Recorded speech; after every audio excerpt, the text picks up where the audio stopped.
Hello everyone, welcome to Python coding hub. हमने पिछले video में चैप्टर 1 को कवर किया था, जिसमें हम दी एनाटॉमी ऑफ पाइथन शुरू किए थे। उसमें बस हमने कोई सेटअप या फिर कोई भी तरह की प्रैक्टिकल अप्रोच शुरू नहीं की थी। बस पाइथन की इंटरनल वर्किंग और कैसे वेरिएबल काम करते हैं, कैसे पाइथन में हम उसकी पार्सर लेक्चर और उसकी जो इंटरप्रेटर काम करता है, हमने बस यही सीखा था। आज की इस वीडियो में हम चैप्टर 2 शुरू करने जा रहे हैं, जो कि है वेरिएबल स्टेटमेंट एंड एक्सप्रेशन। इसमें आज हम पहले इंट्रो करेंगे, इसके बाद एनवायरनमेंट थोड़ा सेटअप करेंगे, पाइथन इंस्टॉल करेंगे, VS कोड वगैरह कैसे सेटअप करना है, एक्सटेंशन वगैरह, कोड सिंटैक्स एसेंशियल करेंगे, और उसके लास्ट में कुछ साथ में क्वेश्चंस भी करेंगे। तो चलिए शुरू करते हैं। तो पाइथन किसने बनाया? पाइथन एक Dutch programmer Guido van Rossum ने 1989 के दिसंबर विंटर में, जब अपने वो एक प्रोजेक्ट पे काम कर रहा था, तो उसने खुद को बिजी रखने के लिए, क्रिसमस का टाइम था, तो उसने एक रिसर्च लैब में नीदरलैंड में काम करता था।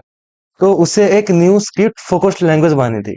मतलब कि ऐसे जो सी प्रोग्रामिंग में जो कॉम्प्लेक्स लैंग्वेज थी और जो बेसिक सेल टर्मिनल का जो स्क्रिप्ट थे, उसको ह्यूमन रीडेबल और आसान करने के लिए वो एक नई स्क्रिप्ट फोकस्ड लैंग्वेज की आविष्कार करना चाहता था। वैसे भी तो उसी के बाद से इस लैंग्वेज का नाम पाइथन इससे रख दिया गया, क्योंकि अ, उन 10 प्रोग्रामर का एक बहुत ही फेवरेट सर्कस शो था, जो कि नाम है मॉन्टी पाइथन फ्लाइंग सर्कस। तो उसी शो के नाम से ही इन्होंने अपना जो लैंग्वेज है पाइथन नाम से रख दिया। तो अब उन्होंने अपना ये कोड पब्लिक में 1991 में पब्लिक कर दिया, और ये दुनिया के सबसे डोमिनेंट प्रोग्रामिंग लैंग्वेज बन गई। पाइथन है क्यों, उसकी फीचर्स, यूजेस, एडवांटेज, डिसएडवांटेज क्या है। Core senate feature, human readable syntax. ये लैंग्वेज ऐसी है जिसमें स्ट्रेट इंग्लिश की तरह है, इसमें कोई तरह की सिंटैक्टिकल के इतनी कोई नीड नहीं है, प्लेन इंग्लिश की तरह पढ़ सकते हैं। इसमें कॉम्प्लेक्स सिंबल जैसे सेमीकोलन, कर्ली ब्रैकेट्स नहीं आते हैं, सिर्फ और सिर्फ स्पेस की जरूरत है। पहले वीडियो में आपने देखा था। इसकी जो इंटरप्रेटेड एग्जीक्यूशन है, पाइथन कोई कंपाइलर का यूज नहीं करता है, क्योंकि कंपाइलर थोड़ा सा स्लो रहता है। क्योंकि कंपाइलर पहले कोड को रन करने से पहले वो पहले एक बाइट कोड बनाता है, फिर डॉट एक्सी एग्जीक्यूटेबल फाइल बनाता है, किंतु interpreter line by line code को पढ़ता है, एग्जीक्यूट करता है और रन कर देता है। तो इसी हिसाब से इंटरप्रेटर कंपाइलर से थोड़ा फास्ट हो जाता है, तो इसमें कोई एक्स्ट्रा कॉम्प्लेक्स स्टेप की जरूरत नहीं। क्रॉस क्रॉस प्लेटफॉर्म पोर्टेबिलिटी, ये लैंग्वेज आप कहीं भी किसी भी डिवाइस में पोर्ट कर सकते हैं, इससे कोई दिक्कत नहीं है। Windows, Mac OS, Linux, Raspberry Pi, micro computer, छोटे छोटे माइक्रो कंट्रोलर्स जैसे आर्डिनो यूनो, उनमें सी प्लस यूज होता है। रास्पबेरी पाई में पाइथन यूज होता है, क्योंकि इसकी कोड की कॉम्प्लेक्सिटी थोड़ी कम हो जाती है। बहुत से रियल वर्ल्ड एप्लीकेशन, जैसे कि आपके data science, machine learning, AML बनाने के लिए, न्यूरल नेटवर्क्स के लिए, बड़े बड़े साइंटिफिक डाटा सेट जो कि डाटा क्लीनिंग की जरूरत पड़ती है, उसके लिए पाइथन का यूज किया जाता है। वेब डेवलपमेंट के दौरान हमें जो बैकएंड सर्वर को पावर करना होता है, उसमें पाइथन यूज किया जाता है। डिजाइन को फ्लेक्स में पाइथन यूज किया जाता है। Automation and scripting, quick programs लिखने के लिए हम पाइथन यूज करते हैं, ताकि कोई भी काम हम रिपीट कर सके बिना किसी ह्यूमन इंटरवेंशन के। बैलेंस्ड एवोल्यूशन, और इसके एडवांटेज देखे जाए तो ये सीखने में बहुत आसान है, फ्रेंडली लेआउट है, एक तो प्लेन इंग्लिश है, इसमें इसको इतनी याद करने की जरूरत नहीं पड़ती है। मैसिव इकोसिस्टम, इसमें बहुत सारे फ्री एंड कोड पैकेजेस है। इसमें पाइथन अपनी एक बहुत बड़ी लाइब्रेरी रखा है, जिसमें वो अपनी सारी मॉड्यूल सकता है। आपको इसलिए कहीं कुछ भी इसमें एक्सटर्नल एक्सटेंशन डालने की जरूरत नहीं पड़ती है। आप बस एक पाइथन चालू कर दो, उसमें सबको सब कुछ प्री लोडेड मिल जाएगा। हाई डेवलपर डिमांड, इसकी डिमांड बहुत ज्यादा है आजकल। टेक जॉब मार्केट में पाइथन की डिमांड बहुत ज्यादा हो चुकी है। वैसे भी हर चीज की तरह इसकी भी एक डिसएडवांटेज है, जैसे कि स्लोअर एग्जीक्यूशन स्पीड। क्योंकि भले इंटरप्रेटर कुछ एग्जीक्यूटिव फाइल या फिर बाइनरी कोड नहीं बनाता है, किंतु फिर भी इसकी स्पीड थोड़ी कम रहती है, क्योंकि ये लाइन बाय लाइन एग्जीक्यूट करता है। भले ही मेमोरी कम लेता है, किंतु इसकी स्पीड थोड़ी कम है। Weak for mobile apps, mobile apps के लिए खासकर सी या C++, अनरियल या फिर गेम्स बनाने के लिए यूज किया जाता है, किंतु मोबाइल ऐप्स में पाइथन किंतु उतना काम नहीं करेगा। ये Python is really use to build native iOS और एंड्रॉइड स्मार्टफोन। पाइथन बस AI मॉडल ट्रेन करने में बहुत काम आता है। बेसिक वेब डेवलपमेंट या फिर ऐप डेवलपमेंट पाइथन थोड़ा बहुत काम आ जाता है, किंतु ये मोबाइल ऐप्स के लिए पाइथन नहीं बना है। हाई मेमोरी कंजप्शन, इसकी तरफ डायनेमिक टाइपिंग सिस्टम, जब फाइल साइज हद से बड़ी हो जाती है तब ये मेमोरी कंजम्पशन बहुत ज्यादा ले लेता है, नहीं तो बाकी टाइम में इसका मेमोरी कंजम्पशन ठीक ठाक रहती है। तो चलिए अब हमारा आता है पाइथन इंस्टॉल करना। पाइथन एक इंटरप्रेट लैंग्वेज है, मतलब इसको एक इंटरप्रेटर की जरूरत पड़ेगी रीड या एग्जीक्यूट करने के लिए लाइन बाय लाइन। तो बेसिकली हमें एक आईडी की जरूरत पड़ती है, जो इसका मतलब है इंटीग्रेटेड डेवलपमेंट एनवायरनमेंट, जैसे कि वीएस कोड हो वगैरह हो गया।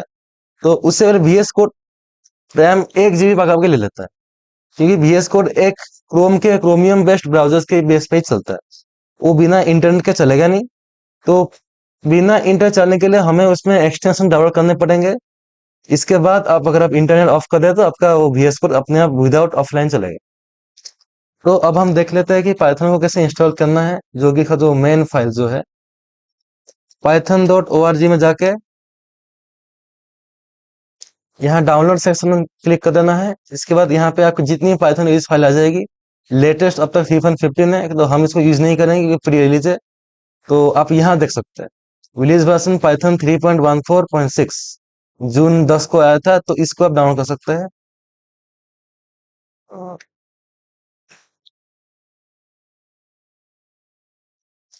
तो यहाँ पे तीनों फाइल्स है, मैक ओएस, विंडोज और सोर्स रिलीज की। तो आपको विंडोज का करना है। विंडोज का करने के लिए आप यहाँ पे क्लिक कर सकते हैं। इसके बाद ये दोनों फाइल आएगी, इंस्टॉल और एमएसआई पैकेज। ये डॉक्यूमेंटेशन है, आपको यहाँ क्लिक करना है, तो आपका डाउनलोड शुरू हो जाएगा।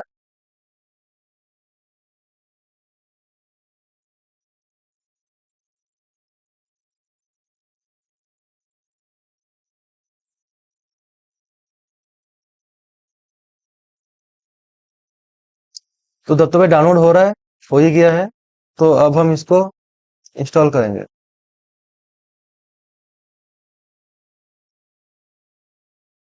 मेरी पाइथन ऑलरेडी इंस्टॉल की हुई है, लेकिन फिर भी मैं इंस्टॉल कर देता हूँ।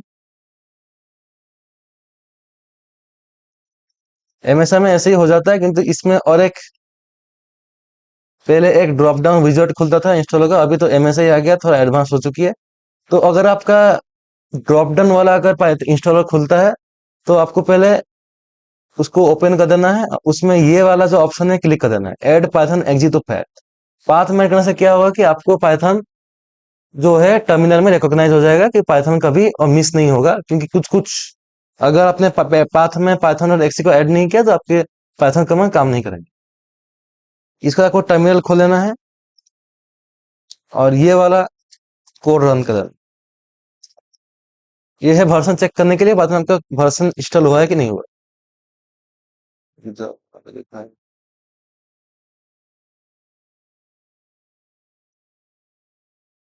तो आपको सीएमडी में खोलना पड़ेगा रन एज एडमिनिस्ट्रेटर करके।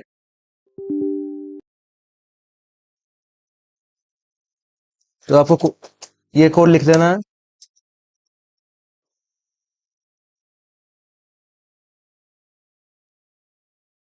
तो अभी तक ये आ नहीं रहा है, तो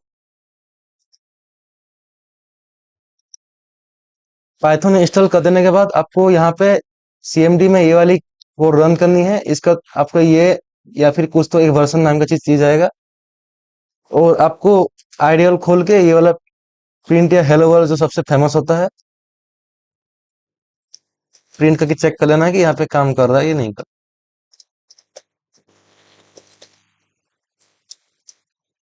तो हमारा काम कर रहा है, इसका हमारा पाइथन सक्सेसफुली इंस्टॉल हो गया है।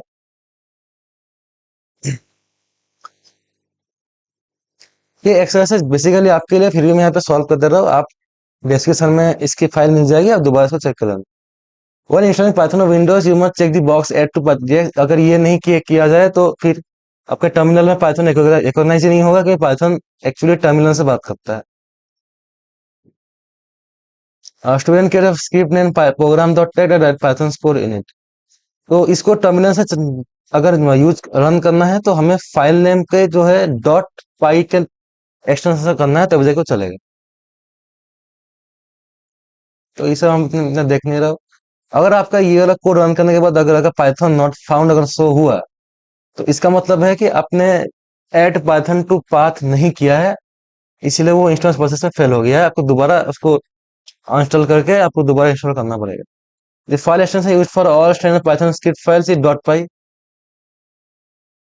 बेसिक टेक्स्ट एडिटर जो नोटपैड होता है वो बस बेसिक या छोटे मोटे कोड लिखने के लिए होता है। VS कोड जैसे आईडी आपको बड़े बड़े कोड लिख सकते हैं, उसमें आपको मालूम पड़ता है कि कोड में गलती कहाँ हो रही है, क्या इंप्रूवमेंट कर सकते हैं, क्योंकि उसमें गिटहब कोपरेट भी इंस्टॉल की हुई है। इसलिए हम ज्यादातर प्रोग्रामर्स VS कोड का यूज करते हैं। अब हमारा आता है the print function and writing of first script. तो यहाँ पे मैं प्रिंट हेलो यहाँ लिख देता हूँ।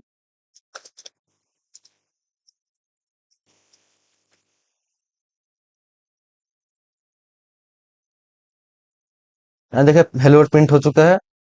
तो बेसिकली यहाँ हो क्या रहा है, प्रिंट फंक्शन जो चीज है वो प्रोग्राम को डेटा सेंड करता है, या कि टर्मिनल प्रोग्राम में आपने जो भी चीज लिखी हुई है उसके वो टर्मिनल में सेंड करके या कंसोल विंडो में वहां पे प्रिंट यहाँ पे डिस्प्ले कराता है। एग्जीक्यूशन हमेशा टॉप टू बॉटम बॉटम होता है। जैसे टॉप में आपका कोड है और लास्ट बॉटम में आपका कोड क्या लास्ट पॉइंट है, तो लाइन बाय लाइन एग्जीक्यूशन होता है।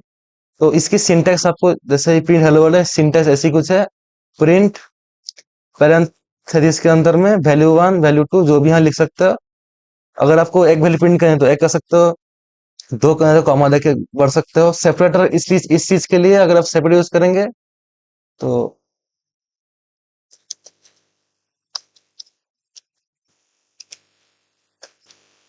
सेपरेटर इस चीज के लिए यूज की जाती है, जैसे कि हमने बीच में अगर कोई एक बड़ी सी स्पेस छोड़नी हो तो इससे सेपरेटर। सेपरेटर मतलब दोनों वर्ड्स के बीच में के जो स्पेस है उसको ये करने के लिए, मतलब रिप्लेस करने के लिए जो ये काम आता है।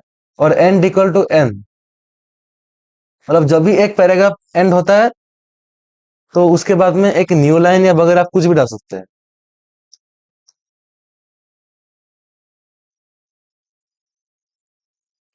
तो अगर हम लाइव कोड देखेंगे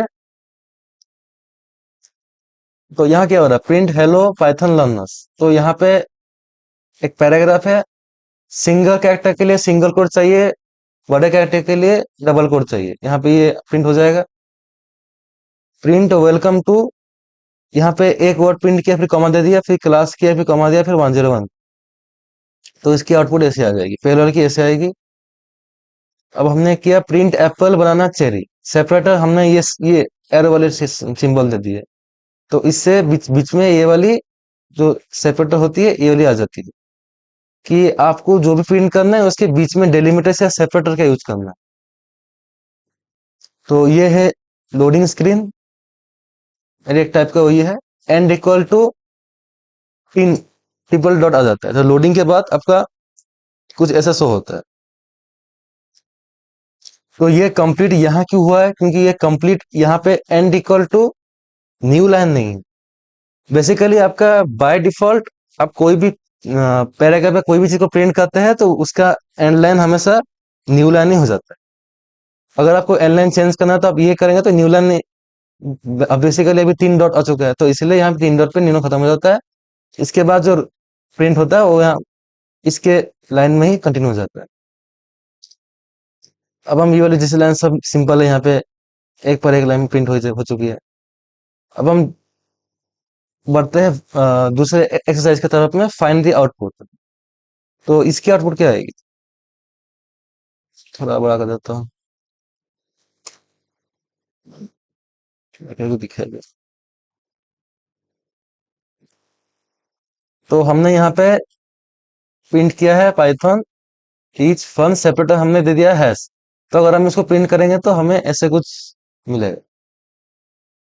बीच में स्पेस आना चाहिए था किंतु अब बीच में भी आ जाएगा आपका हैश, क्योंकि हमने सेपरेटर को चेंज करके हैश डाल दिया, तो इसलिए ये जितने भी वर्ड्स को प्रिंट करेंगे उनके बीच में ये हैश डाल देगा।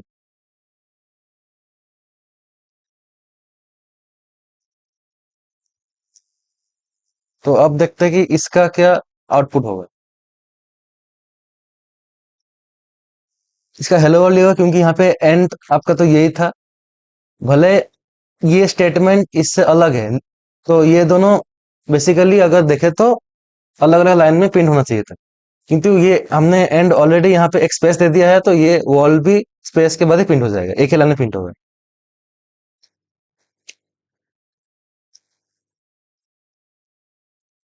तो दूसरी देखते हैं प्रिंट। ये तो बस इसमें दिया हुआ कि इसमें एक सिंटेक्स एरर है, तो इसमें सिंटेक्स एरर कहाँ कहाँ मिलेगा?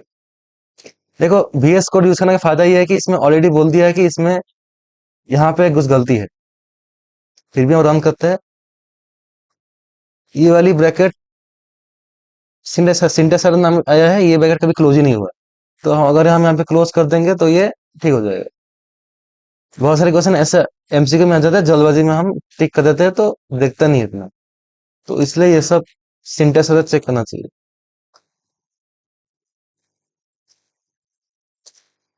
यहाँ पे ऐसे क्या फील करे जिससे इसकी output red green blue with separator hash hyphen जैसे बोलते हैं। तो यहाँ पे ऑलरेडी रेड ग्रीन ब्लू दे दिया है, तो हमें सेपरेटर को यूज करना है एक हाइफ, तो हमारी डिजायर्ड आउटपुट आ जाएगी।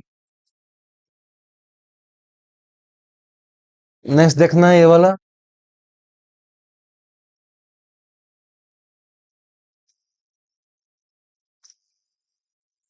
तो इसको इसे ऐसा प्रिंट करना है जैसे कि इसके एक लॉजिकल सीक्वेंस बन के आए।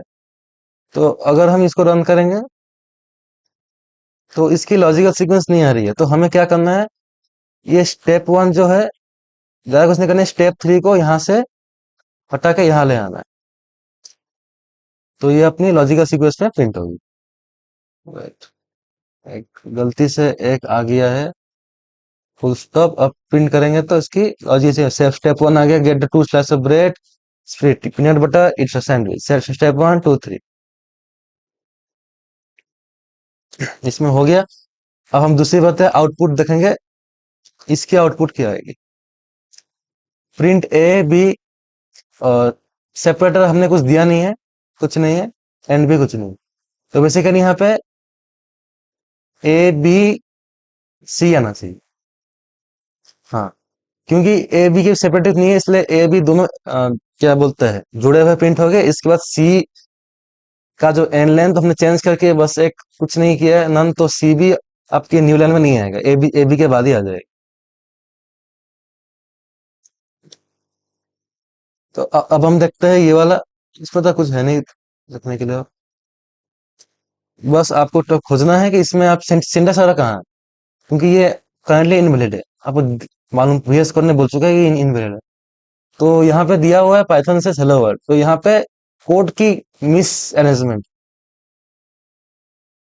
तो ये वाला यहाँ से हटा के हमें यहाँ पे चेंज करना पड़ेगा।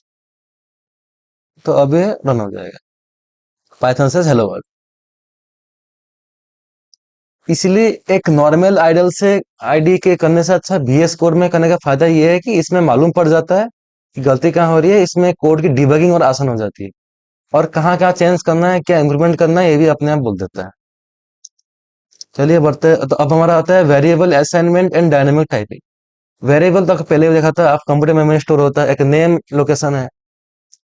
पाइथन में जब भी हम वेरिएबल बनाते हैं तो उसे एक असाइन भी वैल्यू कर देनी चाहिए using the assignment operator equal. अब इसकी कुछ रूल्स होती है कि हमने पहले देखा था कि हम वेरिएबल को ऐसे ही क्यों नहीं लिख सकते।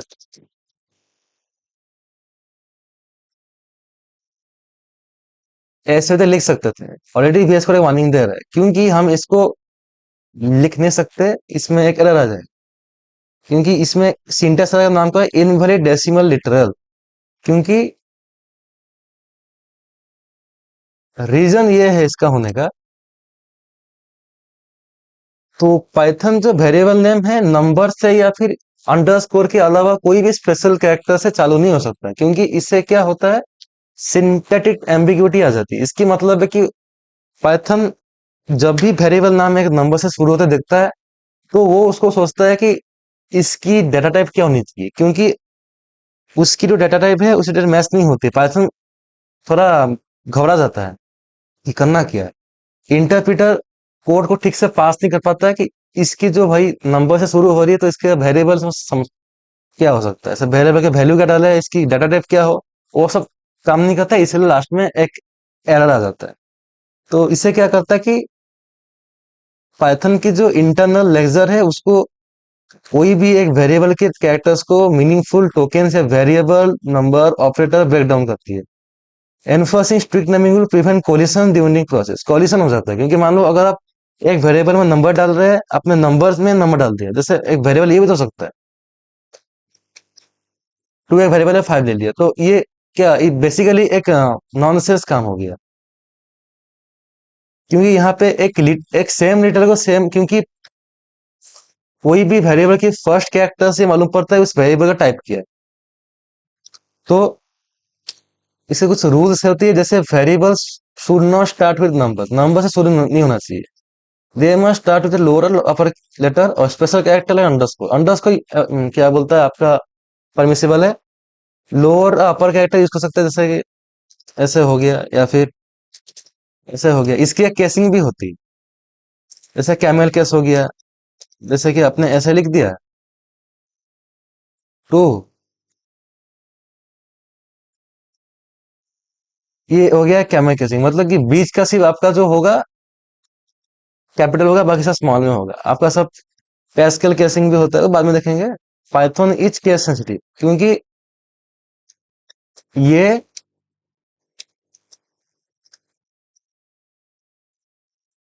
ये और ये दोनों ही अलग है। नेम को अगर हम देखेंगे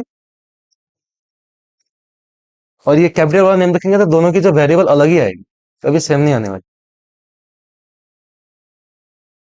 तो ये स्पेशल कैरेक्टर जैसे प्लस माइनस ये सब अलाउ नहीं है।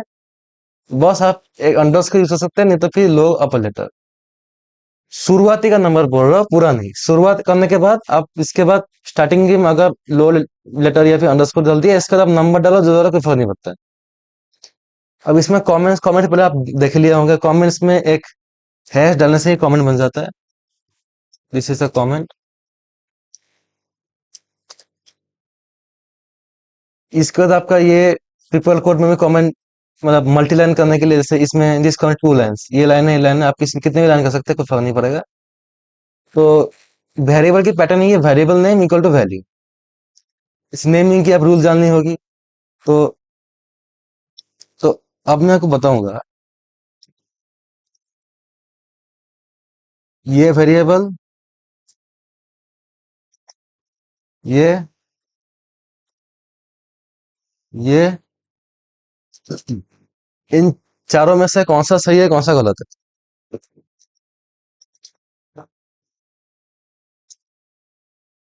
VS कोड ऑलरेडी बोल दिया क्या सही क्या गलत है। 22 नेम, क्योंकि नंबर शुरू नहीं हो सकता, ये गलत हो गया। 3 से शुरू नहीं हो सकता, ये गलत हो गया। ये दोनों ही सही है। एक अंडर से शुरू हो सकता है या फिर स्मॉल से शुरू हो सकता है। तो इसकी एक एमसीक्यू भी बहुत बहुत एग्जाम में आती रहती है। तो पाइथन में जो डायनेमिक टाइपिंग हमने कल ही देखा था, क्योंकि इसकी जो इंजन है, कोई भी वेरिएबल की डेटा टाइप उसकी वैल्यू से ही जान लेता है। तो अब हम इसके कोड की तरफ जाते हैं। स्कोर इक्वल टू 100, एक वेरिएबल असाइन कर दिया हमने, प्लेयर ने भी एक एलेक्स नाम दे दिया। प्रिंट इनिशियल प्रोफाइल एक प्रिंट कर दिया, प्रिंट प्लेयर नेम शो कर, प्लेयर नेम स्कोर, मतलब हमने हमको दो वेरिएबल प्रिंट करना है। प्लेयर नेम यहाँ पे आ जाएगा, यहाँ पे स्कोर यहाँ 100 है।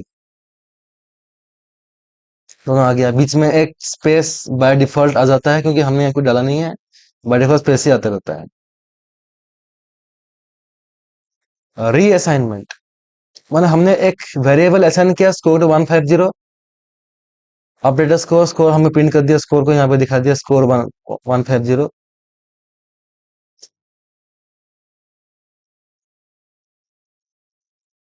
और ये रीअसाइनमेंट इसीलिए है क्योंकि स्कोर इक्वल टू 100 यहाँ पहले जा रहा था, हमने स्कोर इक्वल टू 150 कर दिया। तो यहाँ पे स्कोर पहले 100 था, स्कोर 100 था, इसका 150 हो गया, क्योंकि वेरिएबल के रीअसाइनमेंट पॉसिबल, पैटर्न अलाउ करता है। इसके बाद dynamic typing demonstration. Data holder शुरू होता है इंटीजर से, टाइप 1 डाटा होल्डर 42 कर दिया हमने। Data holder equal I am text, हमने स्ट्रिंग डाल दी, वो भी प्रिंट हो जाएगा। इसके बाद हमने alpha equal to 5, beta equal to alpha, alpha equal to 20। इसका मतलब हमने ये कोड हमने पहले भी वीडियो में किया है। अल्फा इक्वल टू 5 अगर हमने असाइन कर दिया, इसका बीटा को वही अल्फा कर दिया, नहीं beta equal to alpha equal to 5, beta ये 5 है, अल्फा 5। अगर हमने अल्फा इक्वल टू 20 किया, तो बीटा के वैल्यू चेंज, अल्फा के वैल्यू चेंज नहीं होगी। या फिर हमने अगर अल्फा चेंज किया तो बीटा की वैल्यू कभी चेंज नहीं होगी, क्योंकि अल्फा 20 बीटा, क्योंकि बीटा ये एक शालो कॉपी है। अब इसमें क्या चेंज करेंगे उसमें किसी में डिफ्लेक्ट नहीं होगा। अब जिस वेरिएबल चेंज करेंगे अगर उसको प्रिंट करना है तो उसी में शो होगा, उसके कॉरेस्पॉन्डिंग में वैल्यू शो नहीं होने वाला। इसे देखिए बेटा 5 ही है, अल्फा 20 हो गया। तो इसकी आउटपुट क्या आएगी? ऑब्वियसली एक्स इक्वल 10 है, वाई इक्वल 20 है, एक्स इक्वल टू वाई है, एक्स और वाई प्रिंट करना है। एक्स 10 आ जाएगा, वाई इक्वल टू वाई भी 10 आ जाएगा, क्योंकि अगर एक्स 10 है, वाई वाई को एक्स को इक्वल टू हमने ऑलरेडी वाई कर दिया है। तो हम हमें देखना है कि हम जो लेटेस्टली जो चीज को रन करते हैं या फिर एग्जीक्यूट करते हैं वो वाला ही उसी एक वेरिएबल को ओवरराइड कर जाता है। जैसे हमने पहले एक्स इक्वल टू 10 लिखा है, इसकी करंट वैल्यू भी 10 है, तो हमने x equal to y, y की वैल्यू 20 है, तो हमने इसको ओवरराइड कर दिया, तो एक्स की वैल्यू अभी 20 हो चुकी है, तो दोनों की वैल्यू ऑब्वियसली 20 होनी चाहिए। देखा 20 इसे कहते हैं वेरिएबल ओवरराइडिंग। इसकी कॉन्सेप्ट में पिछली बात है कि ऑब्जेक्ट ओरिएंटेड प्रोग्रामिंग, जो बहुत ही लास्ट चैप्टर में आने वाला है। अब इसमें गलती कहाँ है? इसमें ऑलरेडी इसमें कुछ करने की जरूरत नहीं है, कि हम मालूम पड़ रहा है कि कोई वेरिएबल की शुरुआत नंबर से स्टार्ट से नहीं हो सकती। तो Python ability to change the variable data type on the fly during program execution is called dynamic typing.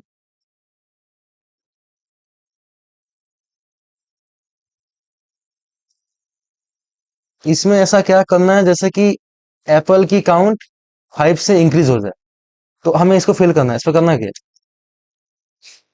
Apple count equal to 10। बहुत लोग इसको 10 लिख देंगे, कि 10 नहीं लिखना है, एप्पल काउंट लिखना है। Apple count equal to apple count plus 5। ऐसे करने से इसकी जो 10 है वो 15 हो जाएगी। 15 करने का हमारा मेन डिजायर्ड आउटपुट था, तो हम इसको ऐसे भी लिख सकते हैं। इसकी एक चैप्टर 3 में एक आएगी प्लस इक्वल टू, क्योंकि हमने पहले एप्पल काउंट इक्वल टू पहले प्लस किया, फिर इक्वल टू करके फिर प्लस कर दिया, क्योंकि एप्पल काउंट इक्वल टू हमने कर दिया 10, 10 प्लस 5 करते, इसका बेसिकली मतलब यही है।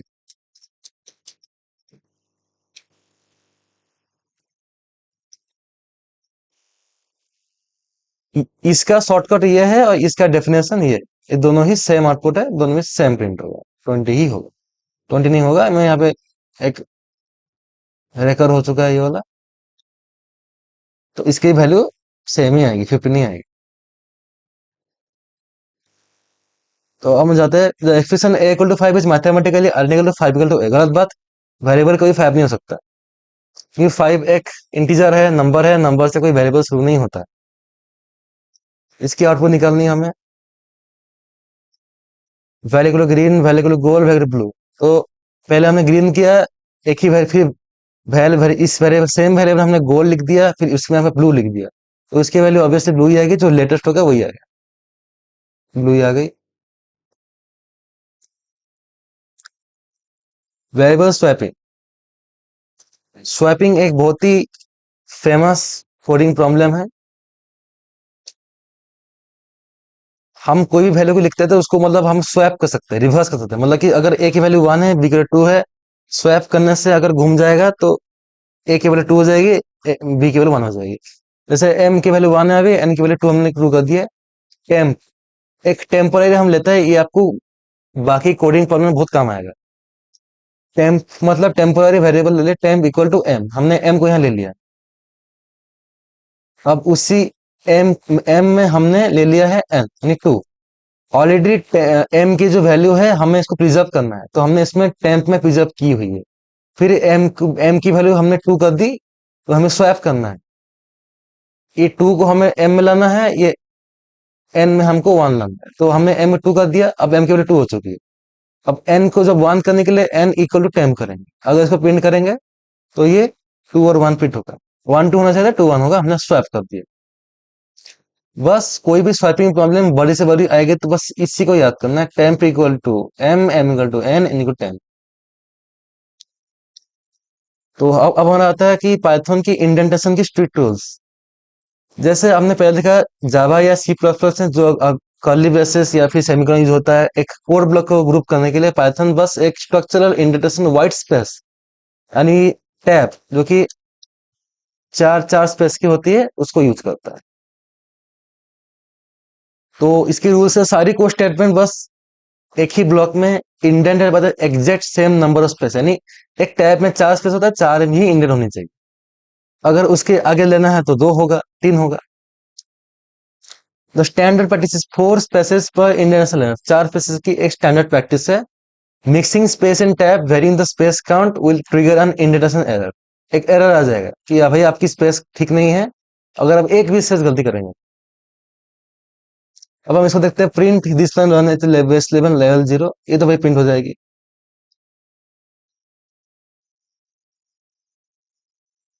इसकी आउटपुट नहीं देनी है, तो इसके हम देख लेते हैं। इसके बाद यहाँ पे अब करंटली है नहीं, तो इसमें क्या होगा, ये वाली पहली पहली लिंक हो जाएगी, ये भी प्रिंट हो जाएगी। कोलोन हमेशा एक न्यू, जब भी एक कोलोन आए, जैसे हम आगे कंडीशनल लूप में यूज करेंगे तो इसकी वैल्यू हमेशा कोलोन आने के बाद एक स्पेस जरूर आएगा। ये चीज तो यहाँ नहीं हो सकता, हमें स्पेस करना पड़ेगा। इसका मतलब कि इस इफ ब्लॉक में ये पूरी कोड बिलोंग करती है, नहीं तो ये इंडेंटेशन एरर थ्रो करेगा। इफ ट्रू, ट्रू का मतलब है कि अगर सही ऑलरेडी ट्रू है तो ये ब्लॉक हो जाएगा वैलिड और ये चारों रन हो जाएंगे। तो ये कोड ब्लॉक, किंतु अभी आपको लग रहा होगा अगर ये प्रिंट होगा तो ये प्रिंट नहीं होगा, क्योंकि ये कोड ब्लॉक प्रिंट होने के बाद ही ये कोड ब्लॉक प्रिंट होगा, क्योंकि ये कोड इसके बाद नेस्टेड है, यानी इफ के अंदर इसको हम प्रिंट करेंगे तो सारी कोड ही प्रिंट हो जाएगी। अगर हम इसको फॉल्स कर देते हैं, ट्रू ट्रू या फॉल्स, हमेशा फर्स्ट लेटर हमेशा कैपिटल का होना चाहिए, नहीं तो इनवैलिड होगा।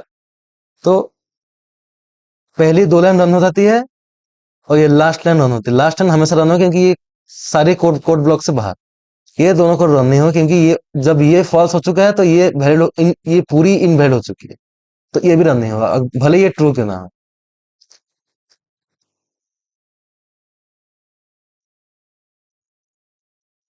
तो देखते कि इसमें अब गलतियां कहाँ हो सकती है।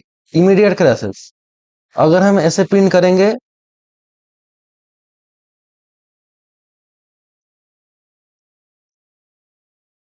तो यहाँ पे ऐसे कर सकते हैं, जैसे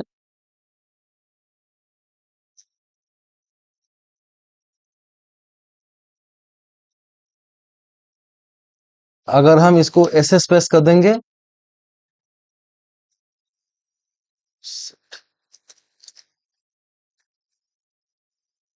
इसको अगर रन करेंगे तो ये दोनों प्रिंट नहीं होगा, क्योंकि पहली लाइन जो है वो तो ठीक ठाक प्रिंट होगा, क्योंकि ये प्रिंट वर्ल्ड जो इंडेंटेशन एरर, क्योंकि यहाँ पे ऑलरेडी कोई कोलोन वगैरह कुछ नहीं, तो हमें ये अननेसेसरी करने की कोई जरूरत नहीं पड़ती थी। तो इसमें इंडेंटेशन एरर जरूर आ जाएगा। अगर इसको ठीक करने के लिए इसको बस क्या करना है, सेम कर देना है, एक लाइन में कर देना है, तो ये रन हो जाएगा। अगर हम दूसरी अगर कोड ब्लॉक देखेंगे, यहाँ पे एक कोलोन है, एक इफ ब्लॉक है, कंडीशनल ब्लॉक है। अगर इसको हम प्रिंट करेंगे तो ये वाली प्रिंट नहीं हुई, ऑलरेडी ये हमने इंडेंट नहीं किया, तो ये एक एरर थ्रो करेगा। इसको ठीक करने के लिए हमें ज्यादा कुछ नहीं करना है, यहाँ पे ऐसे कर देना है, तो ये प्रिंट हो जाएगा। पाइथन में आपको अगर इतनी सुविधा मिलती है तो आपको इंडेंटेशन का ध्यान रखना पड़ेगा, नहीं तो आपको कोड में बहुत इशू आ सकता है। इसको प्रिंट करने जाएंगे तो क्या आएगा इसका, एक्स में एक एरर थ्रो हो रहा है, इसका मतलब है कि यहाँ पे कुछ लाइन गलत है, ये रहा लाइन गलत। तो अब ये ठीक हो गया, जैसे भेस को मालूम पड़ चुका है, यहाँ ठीक हो चुका है। अब ये कोड सारे कोड सारी लाइन प्रिंट हो जाएगी, कोई दिक्कत नहीं होगी इसमें। Python allows you both to use tab spaces and interchange the same code block as then look aligned, yes। और आपके सारे स्पेस टैब्स इंडेंटेशन ठीक ठाक है तो Python रन हो जाएगा। क्या एरर आएगी, अगर इंडेंटेशन अगर खराब हो तो फिर इंडेंटेशन एरर आएगी। इसको जैसे रिपेयर करना है हमें, इसकी इंडेंटेशन बिल्कुल ठीक नहीं है, तो हमें इसको बस कर देना है, तो ये रन हो जाएगा। बाकी सब सेम ही है। ये इसका भी सेम कैसे, क्योंकि इसमें अगर इफ ट्रू है तो यहाँ पे ये प्रिंट रेड प्रिंट होगी, इसके बाद प्रिंट ब्लू हो जाएगी, कोई दिक्कत नहीं है। Python determine where a code block starts and, तो इसकी इंटरप्रिटेशन से जानता है कि कौन सी कोड ब्लॉक कहाँ शुरू होता है, कहाँ खत्म होता है। Standard number of spaces recommended by Python it's 4 spaces है। अब हमारा आता है handling user input with input. Input function जैसे प्रिंट फंक्शन प्रिंट करता है इन्फॉर्मेशन, इनपुट लेता है हमसे। Wait for the user to type something in the console and terminal press enter, बाद में एंटर करना होता है। जैसे कि हमने ये ले लिया variable to store input, input parenthesis के अंदर अगर हमें कुछ मैसेज प्रिंट करना है तो हम मैसेज प्रिंट कर सकते हैं, कोई दिक्कत नहीं, किंतु ये ऑप्शनल है। इनपुट फंक्शन को हमेशा स्ट्रिंग ही कैप्चर करना होता है, क्योंकि अब अगर आप कुछ भी लिखते चाहो नंबर भी लिख देंगे तो इनपुट जो फंक्शन है वो स्ट्रिंग के रूप में ही ले। अगर आपको चेक करना है तो कर सकते हो। जैसे हमने एस ले लिया, इनपुट लिया, एंटर योर एज। अगर हम इसको रन करेंगे,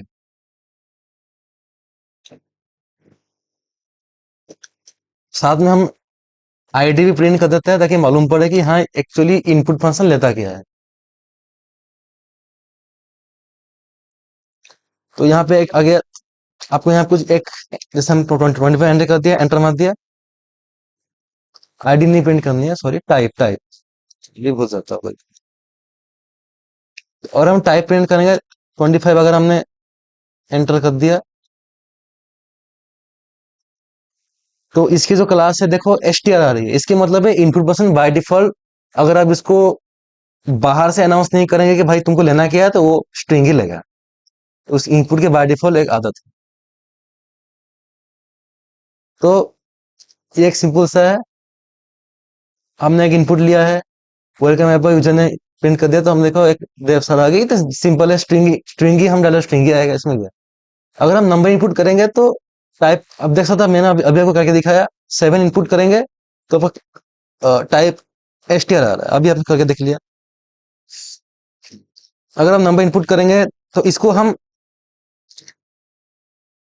अगर हम एक नंबर इनपुट लिए, दोबारा नंबर इनपुट लिए, अगर हम रिजल्ट में उन दोनों को प्लस करेंगे तो बेसिकली हमारा आना चाहिए क्या, 10 आना चाहिए, क्योंकि हमने नंबर ऐड किया हुआ नहीं, इनपुट लेता है स्ट्रिंग।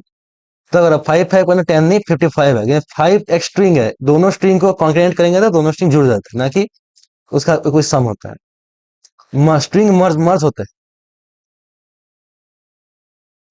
तो इसकी आउटपुट क्या निकलेगी,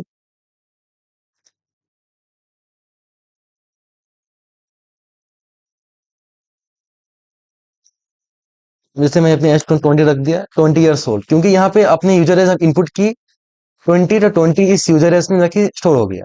अब इस यूजर एज में यहाँ पे प्रिंट होगा प्लस ईयर्स ओल्ड, यानी 20 ईयर्स ओल्ड। ये ध्यान रहे, ये एक स्ट्रिंग है, ये भी एक स्ट्रिंग है, इन दोनों का अगर प्लस का मतलब ये है, आपको भले ही यहाँ पे समझ में आएगा कि नंबर को अगर हम प्लस करते हैं तो स्ट्रिंग को क्यों नहीं, स्ट्रिंग प्लस नहीं होता, स्ट्रिंग दोनों पे कॉम्बाइन होते हैं, सम नहीं होता है। तो इसकी भी एक कॉन्सेप्ट है, प्लस का मतलब है कॉन्केटेनेट, दोनों स्ट्रिंग को जोड़ने के लिए बीच में एक स्पेस आपको मैनुअली देना पड़ेगा, ऐसा नहीं तो दोनों एक प्रिंट करेंगे तो आपका ये प्रिंट होगा, कंटिन्यूअस लाइन प्रिंट होगा, जो कि हमें नहीं चाहिए। तो इस चीज को ठीक करने के लिए हमें यहाँ पे एक इंट डालना होता है, जो कि आगे हम देखेंगे। और इसके बाद अंडर एज, इसको अगर हम रेप्लिकेशन भी कर सकते हैं, मतलब कि एक स्ट्रिंग को हम कितना बार मतलब प्रिंट करेंगे, मतलब हेलो वर्ल्ड को मान लो हम 5 बार प्रिंट करना चाहते हैं, तो यहाँ पे मान लो इंटू अगर करेंगे तो इसकी भी कॉन्सेप्ट है, अगर हम 20 करेंगे तो 20, सॉरी, यहाँ पे हम अगर हम 5 कर दिए तो अगर हम दोबारा इंटू 20 करेंगे तो इसकी तो 20 वैल्यू बार बार 20 ही प्रिंट होगी। इसे कहते हैं रेप्लिकेशन ऑपरेटर स्ट्रिंग के केस में। तो इसको हम बाद में देखेंगे।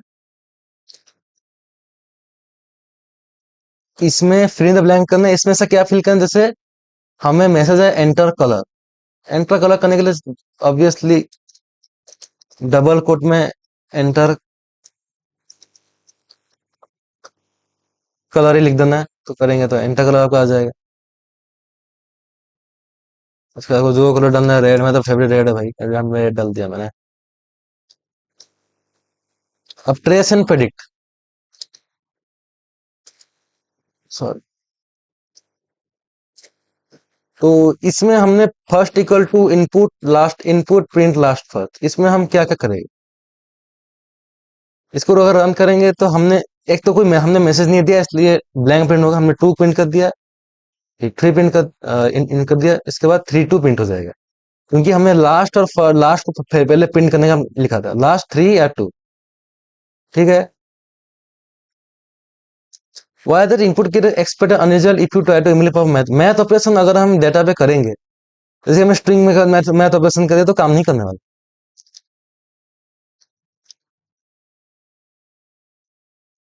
क्या इनपुट पर्सन ऑटोमेटिकली क्रैश हो जाएगा अगर हमने कुछ इनपुट नहीं करेंगे? देखते हैं क्रैश होता है या नहीं होता। क्रैश नहीं होगा, वो एक मेमोरी बफर में जो चीज वो एग्जीक्यूट करना चाह रहा था वो कैंसिल हो जाएगा, कोई क्रैश नहीं होगा। तो इसका ये स्टेटमेंट हो गया फॉल्स। इसकी तो अब पता ही क्या निकलने वाला है, इसमें सेपरेटर हमने ये दिया हुआ है तो बीच में ये आ जाएगा, सेपरेटर आ जाएगा, जिस जहां जहां स्पेस होगा वहां पे ये सेपरेटर आ जाएगा। यहाँ पे ऑब्वियसली दोनों के आजू बाजू डबल कोड आएंगे। अब बढ़ते हैं code data types. Data types ऐसी टाइप होती है जिससे एक वेरिएबल होल्ड करता है कि हमने किस डाटा टाइप्स को प्रिंट करना है, जैसे कि मोस्ट बेसिक डाटा टाइप्स हो गया कि इंटीजर इंट होता है, फ्लोटिंग पॉइंट फ्लोट, इंटीजर जैसा आपका एग्जाम्पल 45 -700, फ्लोट में 3.14 -0.04, माइनस भी आता है कोई दिक्कत नहीं। स्ट्रिंग अभी आपने देखा, स्ट्रिंग मतलब कि ये सिंगल कोट में डबल कोट में होता है या फिर ट्रिपल कोट में हो सकता है, जैसे आपके कमेंट्स होते हैं। बोलिए हमारा ट्रू और फॉल्स, देखा पहला अक्षर आपका, पहला जो कैरेक्टर है आपका हमेशा कैपिटल में होना चाहिए। अब इसकी हम बिल्ट इन टाइप फंक्शन जा सकते हैं कि किसकी टाइप क्या है क्या नहीं। जैसे हमने एज यहाँ लिख दिया, एज इक्वल 19, प्राइस इतनी, ये इंटीजर है, देख पा रहे हैं ये, जैसे मैंने फ्लोट डाल दिया, क्वेश्चन डाल दिया पाइथन, ये स्ट्रिंग है, इज एक्टिव ट्रू है। अगर हम दोनों की टाइप अगर प्रिंट करेंगे तो इसकी इंट आएगी, इसकी फ्लोट आएगी, इसकी स्ट्रिंग आएगी, इसकी बुल बुल मतलब बुलियन। क्या मिस्ट्री ए और मिस्ट्री बी सेम है? मिस्ट्री ए मिस्ट्री बी का मतलब क्या है? ओके, यहाँ पे मिस्ट्री ए मिस्ट्री बी मतलब दोनों कोई भी टाइप के वेरिएबल्स अगर अलग हो और उसके वेरिएबल भी अलग हो तो उनकी वैल्यू हमेशा फॉल्स ही आएगी, वो दोनों कभी सेम नहीं हो सकते। तो इसकी एग्जैक्ट इंटरनल डाटा टाइप क्या है, जो कि ये फ्लोट है, सबको पता है। प्रिंट टाइप ट्रू, इसकी बुलियन आएगी, फिर भी करके दिखाई देता।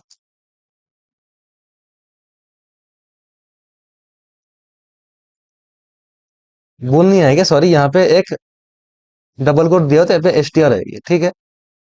अगर हम इसको ऐसा करें इसकी बुल जरूर आएगी, अगर हम इसकी डबल कोट को हटा दें तब इसकी आंसर बुल आएगी, बुलियन आ जाएगी। इस वी कैन इक्वल टू, ये सही नहीं है क्योंकि यहाँ पे ट्रू को टी होना चाहिए, कैपिटल टी, स्मॉल टी नहीं। वैल्यू इक्वल टू -999, इसकी वैल्यू की टाइप क्या है, तो हमें टाइप जनरेट यहाँ पे टाइप लिखना पड़ेगा। अब ये स्ट्रिंग में है तो इसकी जो टाइप हो जाएगी ये होगी एस टी आर, ये फ्लोट में है तो इसकी फ्लोट हो जाएगी, ये इंटीजर इंटीजर इंट हो जाएगी। इसको अगर प्रिंट करेंगे, क्या एक्स की टाइप इक्वल टू इंट है, 100 है, तो इसका आंसर ऑब्वियसली टू ही आएगा क्योंकि इसकी जो टाइप है इंट है, क्योंकि 100 एक इंटीजर है। अब true false, single type variable can only be string type double quotes, any single quote will cause an immediate crash. Single code use करने से कुछ नहीं, क्रैश नहीं होता है। भले सिंगल कोड हम यूज करते हैं सिंगल बेस करने के लिए, किंतु हम सिंगल कोड मल्टीपल पैराग्राफ्स को भी कोड कर सकते हैं, दिक्कत नहीं, किंतु मल्टी लाइन नहीं हो सकता। 10-20 वर्ड एक लंबी सी लाइन हो सकती है, किंतु मल्टीपल लाइन के लिए हमें ट्रिपल कोड की जरूरत पड़ती है। अब आता है दूसरा टॉपिक आता है type conversion, type casting. Type casting का मतलब ये है कि हमें टाइप को चेंज करना है एक्सप्लिसिट, मतलब हम बाहर से अनाउंस करके भाई हमें इस वेरिएबल को टाइप चेंज करनी है। जैसे कि हमने input function S T are लेता है, वही अगर हमने एस टी आर में इनपुट अगर, हाँ, हमें प्रिंट हमें एंटर करना है 25, तो हमें इसकी जो एज हमें प्रिंट करनी है, तो एज प्रिंट करने के लिए हमें इंट ए कर देंगे। अगर हम इसकी टाइप खोजेंगे तो हम देख सकते हैं, अभी मैं इसमें लिख दे रहा हूँ 20। क्लास इंट इसलिए आ गया क्योंकि हमने एक्सप्लिसिटली यानी बाहर से इसको हमने इसकी टाइप चेंज कर दी। तो ये कमाल है आपके टाइप कास्टिंग फंक्शन का। इंट वैल्यू हम फ्लोट भी कर सकते हैं कोई वैल्यू की, स्ट्रिंग भी कर सकते हैं, और भी बहुत सारे लिस्ट भी कर सकते हैं, सेट भी कर सकते हैं, डिक्शनरी भी कर सकते हैं, वो आगे आ रहा है। तो अगर हम एप्पल को या फिर माना कोई भी रियल स्ट्रिंग को अगर हम इंटीजर करना चाहेंगे तो ये ऑलवेज एक वैल्यू थ्रो कि भाई तुम वैल्यू, अगर तुमने स्ट्रिंग दिया तो उसको तुम नंबर में कैसे कम कर सकते हैं। तो इसमें यूजर इनपुट ने अपना बर्थ ईयर इनपुट किया, तो इसकी अगर हमारा 2005 किया तो इसकी ऑलरेडी स्ट्रिंग वैल्यू इनपुट लेता है, तो इसको टाइप कास्ट करने के लिए हमें इंड यूज करना होगा। इसकी वैल्यू आ जाएगी 2005। करंट ईयर 2026 चल रहा है।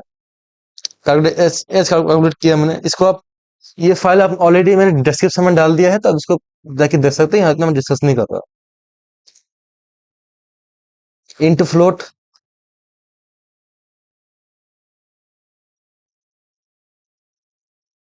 अगर पाई एस्टीमेट 3 अब यहाँ फ्लोट हमने ले लिया है, तो ट्रंकेट करने के लिए हमें ज्यादा कुछ नहीं करना पड़ेगा। इंट इंट ऐसी चीज है, अगर हम फ्लोट को अगर इंटीजर करेंगे तो वो सबसे जो नियरेस्ट जो इंटीजर है, जो कि जो ये 3 है, उसी को ही प्रिंट करेगा, भले ये 0.99 क्यों ना हो। ये राउंड ऑफ का कोई कहानी नहीं है यहाँ पे। यहाँ राउंड ऑफ नहीं होता है, बस जो इंटीजर जो पार्ट है वही प्रिंट होता है। 3 प्रिंट हुआ है। लेटर को अब इंटीजर में नहीं कर सकते। यहाँ पे एक ये ट्रायर एक्सेप्ट का में जब बात है, ये इसे कहते हैं एक्सेप्शनल हैंडलिंग। इसका मतलब है अगर कोई भी मान लो एक एरर आता है, आपका प्रोग्राम क्रैश हो जाता है, तो ट्राई और एक्सपेक्ट अगर यूज करेंगे तो इससे क्या होगा कि अगर कोई एरर आ भी जाए तो हम इसको इजीली या फिर शांति से निपटा सकते हैं।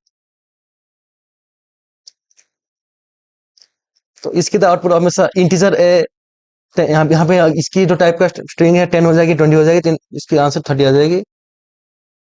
इसकी ऑलरेडी 5 आएगी, क्योंकि यहाँ पे जो इंटीजर है ट्रंकेट सिर्फ आपका डेसिमल हो जाएगा, 5 आ गया आपका आंसर। इसमें राउंड ऑफ की भी एक फंक्शन होती है, पर यहाँ नहीं काम नहीं करेगी। What special run time and Python is if you execute int hello. Letter कभी इंटीजर नहीं हो सकता, इसलिए इसकी वैल्यू एरर आएगी।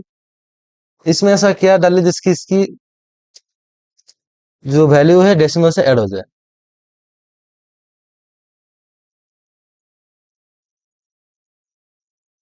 हमें इसको टाइप कास्ट करना है, तो इसकी जो वैल्यू है ऑलरेडी यहाँ पे स्ट्रिंग दे रखी है, तो हमें इसको इंटीजर करना है, फ्लोट करना है।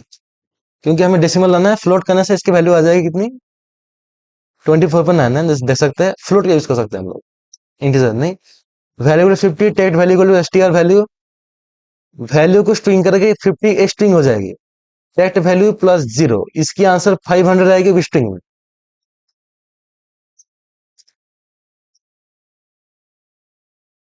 देख सकते हैं आउटपुट आ गया।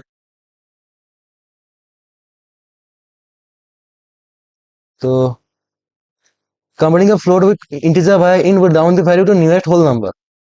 नहीं, राउंड ऑफ नहीं होगा। अगर आपको फ्लोट को इंटीजर करना है तो उस डेसिमल पार्ट को ही टर्न कट कर देगा। इसके बाद x equal to input num1 num2 print x plus Y.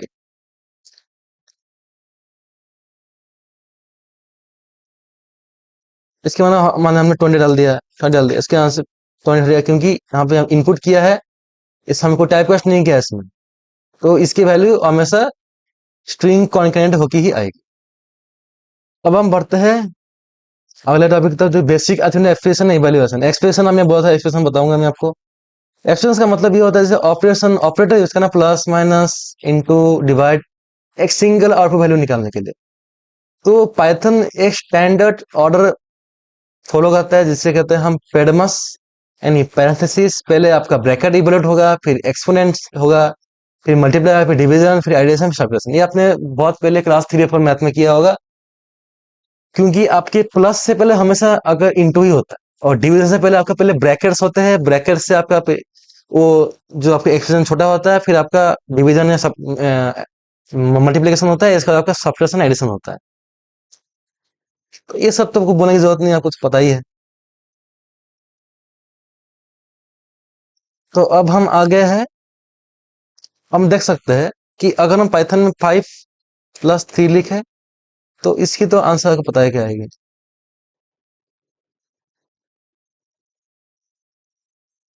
यानी यहाँ यहाँ पे 5 + 3 हमने यहाँ लिखा है, तो इसके अंदर 8 आएगी।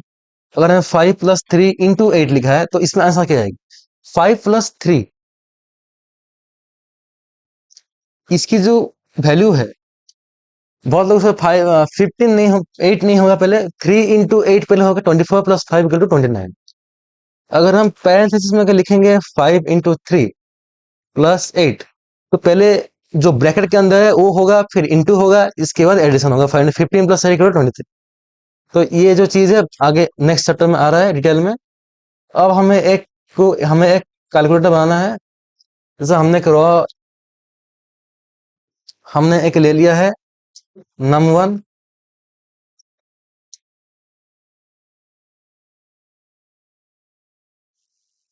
तो मैं आपको बताता हूँ कि यहाँ पे एक पहले इनपुट लिया, फिर इसको टाइप कास्टिंग किया। तो मैं को बोलता हूँ कि अगर आपको किसी भी कोडिंग प्रॉब्लम सॉल्व करना है तो एक शॉर्टकट मैं को बोलता हूँ, इंट, सॉरी फ्लोट कर दिया मैं, float input enter your first number. ये करने का फायदा ये है, इससे हमें एक्स्ट्रा टाइप कास्टिंग की लाइन की जरूरत नहीं, हमें हमारी लाइन छोटी हो जाती है। तो अगर हम इसको num2 के सेम करेंगे, एंटर योर सेकेंड नंबर, कर दिया। अब यहाँ क्या दिया हुआ है? Perform standard arithmetic evaluation. अगर हम जैसे सम करना चाहेंगे, num1 + num2। अगर हम सब्ट्रैक्ट करना चाहेंगे, num1 - num2। अगर हम मल्टीप्लाई करना चाहेंगे, num1 × num2। डिवाइड करना चाहेंगे तो num1 / num2। ये हो गया, हमने यहाँ पे 4 लिख दिया। इसको हम अलग कर देते हैं। ये है अरिथमेटिक ऑपरेशंस। यहाँ पे हमने इनपुट लिया है, यहाँ पे ऑपरेशंस लिया है। इसके बाद आपकी आउटपुट में इतना कुछ डेकोरेशन नहीं कर रहा है। प्रिंट एडिशन प्रिंट करेंगे, तो हमें क्या सम प्रिंट करना है।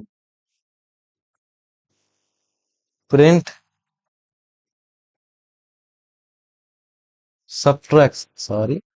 सब्ट्रैक्शन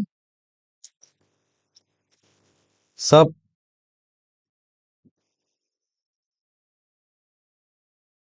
मल्टीप्लीकेशन,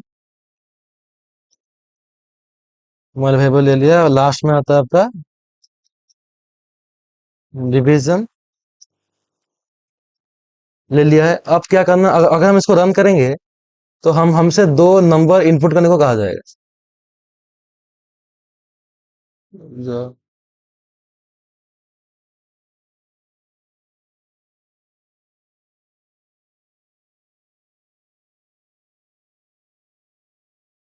ओके, तो ये रहा, छोड़ दो, हम प्रिंट करते हैं 25 + 30। इसकी सम क्या आएगी आपको पता है, 35। सब्ट्रैक्शन आ गया -5.0, मल्टीप्लिकेशन आ गया इतनी, डिवीजन आ गया इतनी। अगर हम दोबारा रन करेंगे तो मान लो 5 किया, 1 किया, तो इसका एडिशन 6 आएगी, सब्ट्रैक्शन 4 आएगी, मल्टीप्लाई 5 आएगी, डिवीजन 5 आएगी। ऐसे आप एक मिनी कैलकुलेटर का एक प्रोग्राम बन गया है, जिसमें आप 2 नंबर इनपुट कर सकते हैं, उनकी value addition, subtraction, multiplication, division कर सकते हैं। और भी एक आता है एक्सपोनेंशियल, यानी नंबर की पावर रेशन, नम पावर num1 रेस्ट पावर num2। अगर हम इसको लिखेंगे तो मतलब अगर हमने लिया है 2, तो हमें 2 को 2 × 3 करना है। तो 2 × 3 किया तो इसकी वैल्यू आपकी आ जाएगी। प्रिंट करना था मुझे, सॉरी, एक्सपोनेंट EXP। और हम दोबारा करेंगे टू ले लिया हमने, फिर थ्री लिया, तो इसके आंसर एट है कि two to the power three तो एट ही होता है। तो ये एक फंक्शन हो गया, और एक फंक्शन हो गया आपका फ्लोट डिवीजन, वो आप सामने आ रहा है। तो इसकी वैल्यू क्या हो जाएगी, result ten plus two into five, तो टू इंटू फाइव एवरेट होगा, ten plus ten plus ten twenty होगा। तो इजी है। इसके बाद ten plus two into five, ten plus two पहले जो ब्रैकेट में है वो पहले आपका सॉल्व होगा, ट्वेल्व इंटू फाइव सिक्सटी हो जाएगा इसका answer. Print type ten by two, इसकी आंसर फ्लोट आएगी, क्योंकि डिवीजन कभी भी टेन बाय, अगर दोनों इंटीजर का भी होंगे ना, डिवीजन का भी उसको इंटीजर पे देगा नहीं, हमेशा फ्लोट पे देता है। इसमें एरर क्या है, हमें इसके चारों तरफ एवरेज प्रिंट करना है, तो हमें बेसिकली अगर टेन प्लस ट्वेंटी होगा by two, thirty by two fifteen आना चाहिए, किंतु इसका आंसर फिफ्टीन नहीं, आपका आंसर आएगा ट्वेंटी, क्योंकि पहले ये वाला इवेल्युएट हो रहा है, उसके बाद ये हो रहा है, तो हमें इन दोनों को ब्रैकेट में रखना होगा। पहले इन, इसका मतलब है कि इन दोनों को पहले सम करवाना है, इसके बाद ही डिवाइड करना है, इसका एवरेज निकल जाएगा। True division operator always output the final answer as a float data type, अगर नंबर परफेक्टली डिवाइड हो जाते हैं फिर भी इसकी जो आंसर है फ्लोट ही आएगी। X into y plus x, पहले एक्स इंटू वाई होगा five into ten plus five fifteen, पहले ये डिवीजन होगी, फिर ये मल्टीप्लीकेशन होगी, टेन क्या देखिए two ten twelve, twenty minus twelve to eight.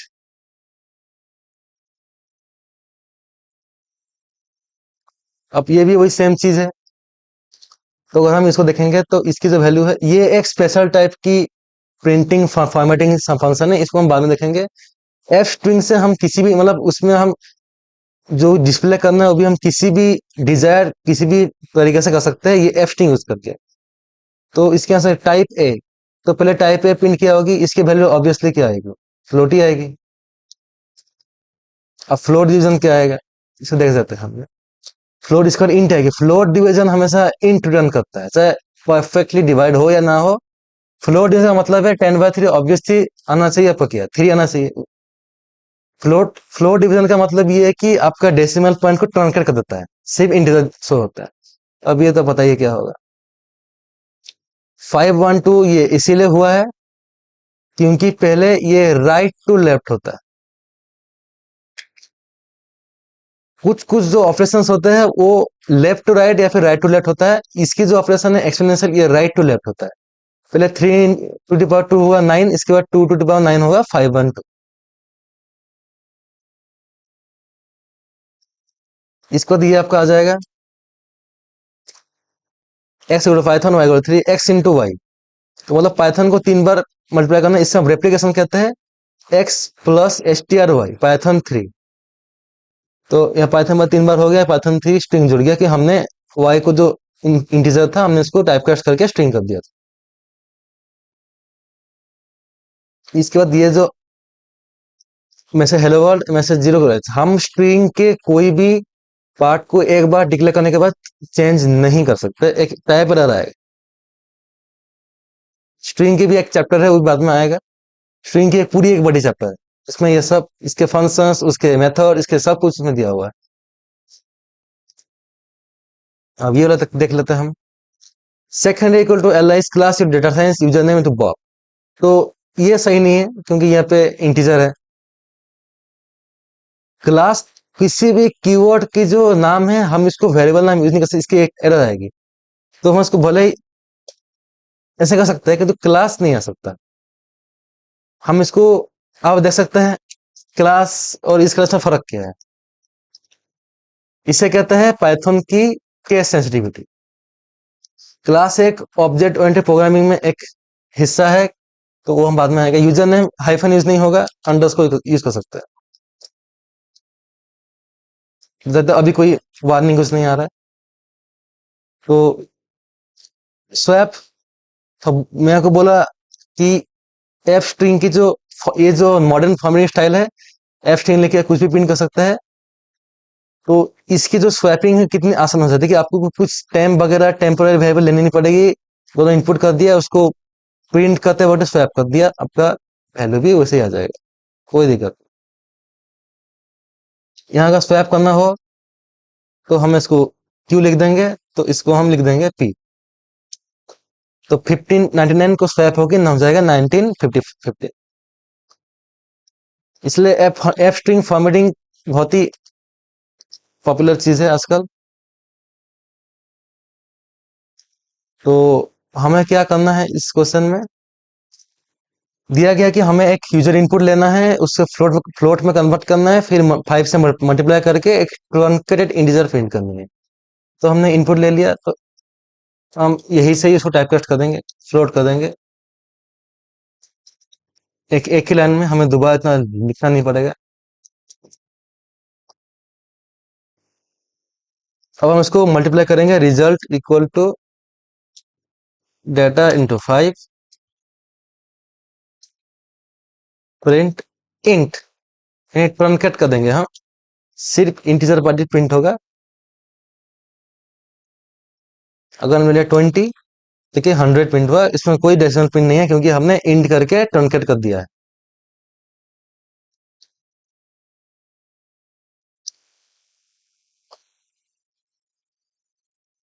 तो इसकी जो है, अब इसमें देखा जाए, इसमें हमें करना क्या, कमेंट आउट किया हुआ इसको अनकमेंट कर देता हूँ।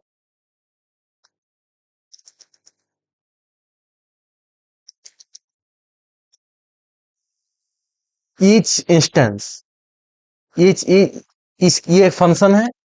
फंक्शन हम बहुत ही बाद में आ रहे हैं।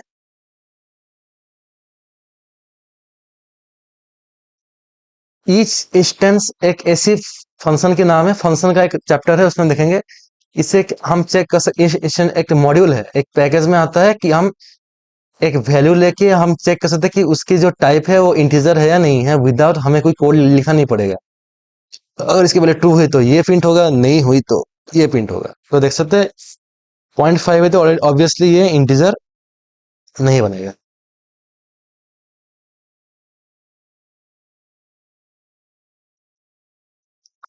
तो इसकी मेमोरी आईडी प्रिंट करनी है, तो ऑब्वियसली इसकी हम यहाँ पे आईडी लिख देंगे तो हो जाएगा। Score equal to 100, score equal excellent. हाँ, एक सक्सेसफुली विदाउट एनी क्रैशिंग, इससे क्रैश नहीं होगी। हमने कोई भी एक वेरिएबल का डिक्लेयर करते हैं, हम उसको रीअसाइन कर सकते हैं बिना किसी प्रॉब्लम के। अब हमें इसे प्रिंट करना होगा। ये बहुत ही इंटरेस्टिंग चीज है कि हमें प्रिंट बुल 0, ये एम्प्टी स्ट्रिंग है, ये एम्प्टी लिस्ट, लिस्ट की सिंबल ऐसी होती है, स्क्वायर ब्रैकेट आता है। तो इसको प्रिंट कर, इसकी वैल्यू 2 या फॉल्स आएगी। एम्प्टी कलेक्शन की जो बुलियन वैल्यू होती है और नंबर की 0, 0 और एम्प्टी कलेक्शन, इसकी जो बुलियन वैल्यू हमेशा फॉल्स ही आती है, कभी ट्रू नहीं होगा इसकी वैल्यू। सारे फॉल्स आ गए। अब है, ये एक बहुत ही इंपॉर्टेंट चीज है, पाई वैल्यू। अगर हमने इतना लंबा स्ट्रिंग ले लिया है तो हमें करना क्या है, अभी इसको राउंड ऑफ करना है 3 डेसिमल प्लेसेस से। कैसे कर सकते हैं, तो ये एफ स्ट्रिंग को अभी भूल जाओ, मैं बाद में दिखाऊंगा। ये 5 है, एक कोलोन देना होता है हमें, दोबारा दिखाता हूँ। एक 5 है, इसकी जो ये हमने ले ली, इसके बाद हमें इसे कोलोन डालना है, इसके बाद डॉट डाल के 3f। 3f का मतलब है कि हमें 3 डेसिमल प्लेसेस, 2f डाल सकते हैं 2 डेसिमल प्लेसेस के लिए। तो इसको प्रिंट करेंगे तो इसकी 3.142 आ जाएगी। अगर हम यहाँ पे 2 लिखेंगे तो हमें 2 आ जाएगी, 4 लिखेंगे 4 आ जाएगी, कोई दिक्कत नहीं है इसमें।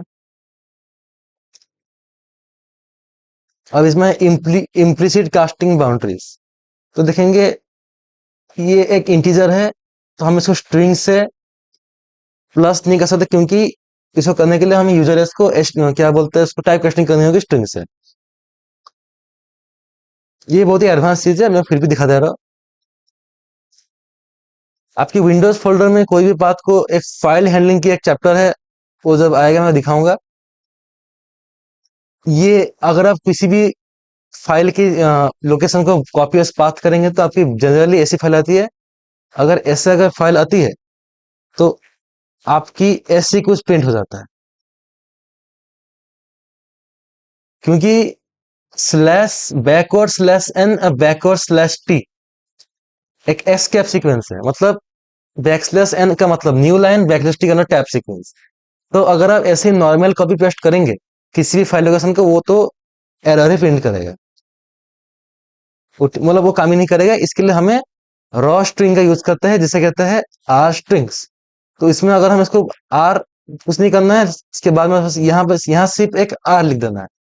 उससे लिखने से क्या होगा कि आपकी जो जितनी स्ट्रिंग है वो इजीली प्रिंट हो जाएगी और उस पर आप काम कर सकेंगे। बस रॉ स्ट्रिंग की इतनी पावर। अगर आर को हटा देते हैं तो ये जो स्लैश एन बैकवर्ड स्लैश और ये स्लैश टी है, ये भी एक एस्केप सीक्वेंस बन के रन हो जाएगा। तो यही से चैप्टर की एंड होती है। अगले वीडियो में हम बात करेंगे चैप्टर 3, जो कि है उसमें कंडीशनल्स की हम शुरुआत करेंगे। तो अगर आपको इस फाइल में अगर सारे क्वेश्चन सॉल्व करने हैं तो इसके आप मैंने ऑलरेडी डिस्क्रिप्शन दे दिया है। अगले वीडियो में हम चैप्टर 3 यानी कंडीशनल की शुरुआत करने वाले हैं। तो अब तक के लिए थैंक यू।